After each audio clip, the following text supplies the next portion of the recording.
Hello folks, welcome back to the channel. Now a few weeks ago I went to the Swindon slot car swap meet, which is a really good show.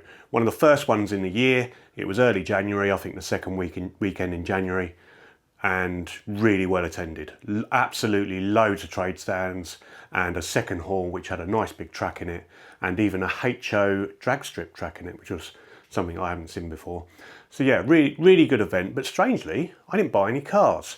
I just didn't see any that I wanted. Saw a few of the HPI Skylines, that like the one I reviewed a few weeks back, and there was a few of those there that I was quite tempted with because they were quite keenly priced, but did that usual thing of having a look round. That was one of the first stands I went to. Thought, oh, I'll have a look round, there's bound to be something else. And then when there wasn't, went back and they were gone, which I was then, of course, then I really wanted them. But anyway, didn't get those. But what I did get was something I've been looking for quite a while, which is some lighting for the track. Now, there's quite a lot of people that do new off-the-shelf stuff, but they tend to be those kind of large sort of blocks of LED floodlights, which wasn't really what I was looking for. I was looking for something a bit kind of more traditional, more sort of older than that to go with my sort of Goodwood kind of layout. And what I found on one of the stands was something that was by, just to refresh my memory here, getslotted.co.uk, that I've looked at and they don't still exist. So, well, there's no website that I can see. But I took a bit of a risk on it because it's obviously electronics and are they going to work when we get back? But the trader was very good with me and we agreed a price and I purchased it. But what it is, and I'm going to show you me fitting it today, I'm going to get it fitted to the track, but we've got what are very nice stainless steel street lights, basically. And what we thought when we were looking at them, first of all, was that these were LEDs, but they're actually not. They're tiny little bulbs, and that pulls out and they thread in. It's a little bit difficult for me to show you that on here, but I do have some spare bulbs, which is good. But when I first powered it up, they weren't all working. And I had to sort of take the bulbs out, give them a clean, put them back in, and now they're all working. But they're really simple to set up. They came with everything. There's 15 of those lights. I'll work out where I'm going to put them on the track in a minute. So yes, I've got a big bundle of the actual lights, 15 of them. I've got a transformer, super safe layout or setup, but obviously that's going to be up underneath the track anyway. And then you have these sort of looms, of which there's 3 of those as well, that you just, and I'll show you in a minute, you just wire those lights into them, wiring them in series, parallel. Series would make each one, or would reduce the voltage to all of them. But if they're wired in parallel, they'll all get the same voltage, and if one goes out, it won't make them all go out, like the old Christmas tree lights used to do. But yeah, you just attach those wires in there, it doesn't matter which way around because it's a bulb, and then they'll light up.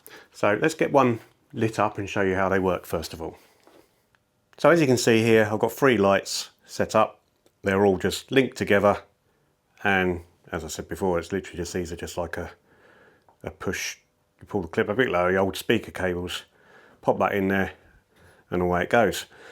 That's one of the lights lit up. Quite a nice light from there. It's kind of a warm light like the ones I've got around the Goodwood pit lane. But what I did discover is you can't touch these because it's obviously taking where that is, the bulb holder is in there, it's actually making this one side of the connection, so to speak. So if they touch, it actually shorts out and it clicks the transformer off. Nothing horrible happens, they just don't work. So what I now need to do is work out how I'm going to lay this out around the track. Now I think I've got a good idea of where I'm going to go. I need to take into account where I need to be, or when I'm getting cars, that these lights, when they're standing up, they're not going to be knocked off or in the way really. And what I've decided to do is that the lights are going to concentrate on the corners. And with that in mind, I can put some round here.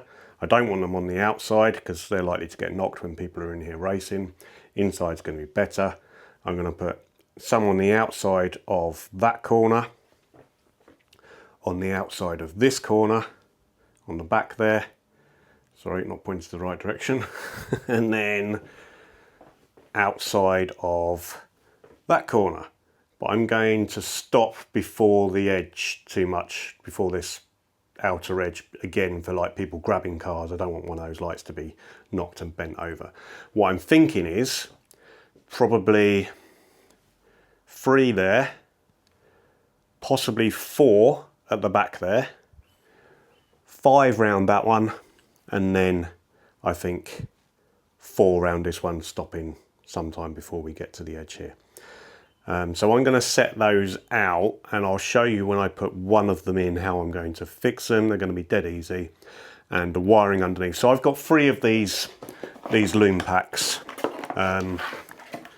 3 of these things with the clippy things. So that'll work quite nicely. I can have, actually no, I'll tell a lie, there's 4 of them. So that's even better, that works perfectly.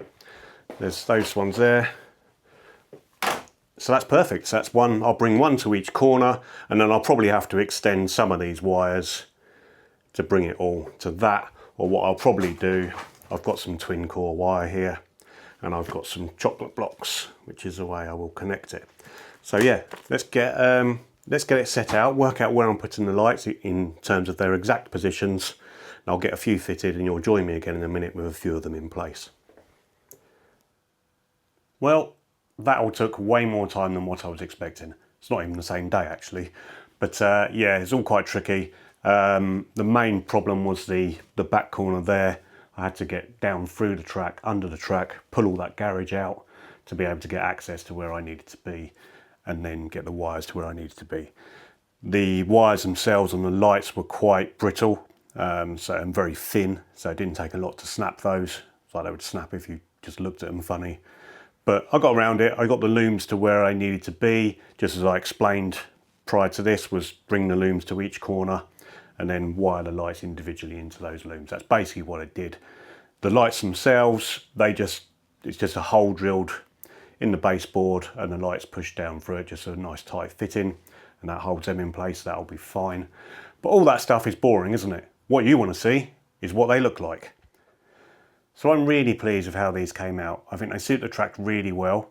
The lighting is sufficient at night, and I'll show you that later. At the end of the video, I'll just do some nighttime shots so you can see what it looks like when it's dark, and it all works really well. In fact, I don't think I really need any more lighting on the track now. I thought I was going to need some on the straights, but I've checked it at night now, and I'm dead happy with it.